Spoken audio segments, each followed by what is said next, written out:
I want to thank Sinn Féin, and I'll be supporting the motion. And I have to say, I, amongst other colleagues here, have fought consistently to raise matters on this stall floor: housing, health and climate change. And we were laughed at. So I'm no climate denier, and I'm not here to demonise a Green Party. We have to take fundamental change in relation to climate change, and it has to be done.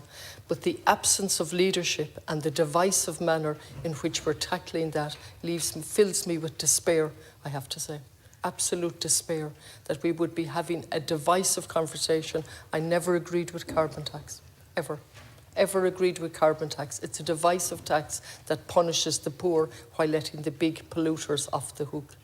And what you've done here, besides a communication fiasco, is just even worse, in the sense that you've divided people from each other under the guise of a climate change action, when really we want leadership here. We want unity and solidarity, and we want to get a message across that we're in it together, really. And we should have learned from COVID that we cannot split and divide. And we have to get a message across that we mean transformational change. And we don't do that by making an announcement that you can't use turf in September. 25% or 23% of my constituency use turf.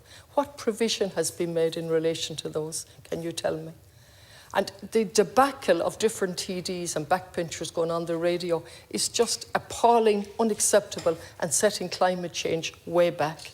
And you're doing this in a time where the energy prices, and we've heard them, and when I actually looked at them, home heating oil prices rose by 58.5% between February and March, and by a further 126.6% in the 12 months up to March 22.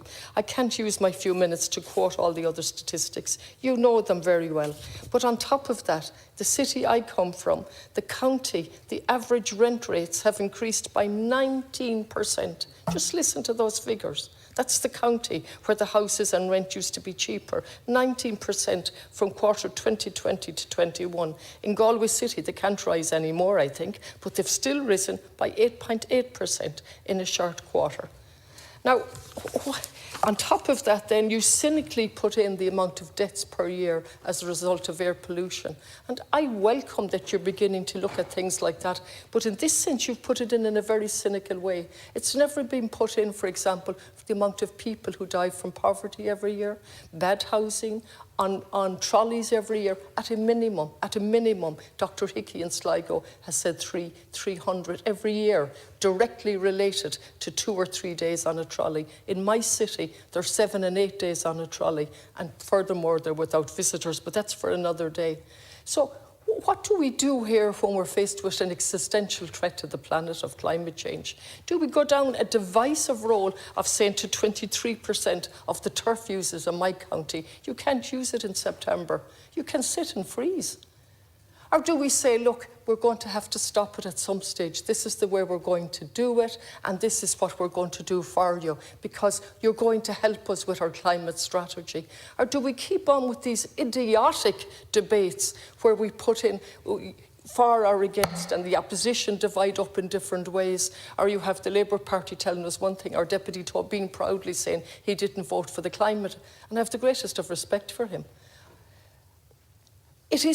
We're facing an existential crisis, so we need leadership and transformational action, and that's sorely lacking.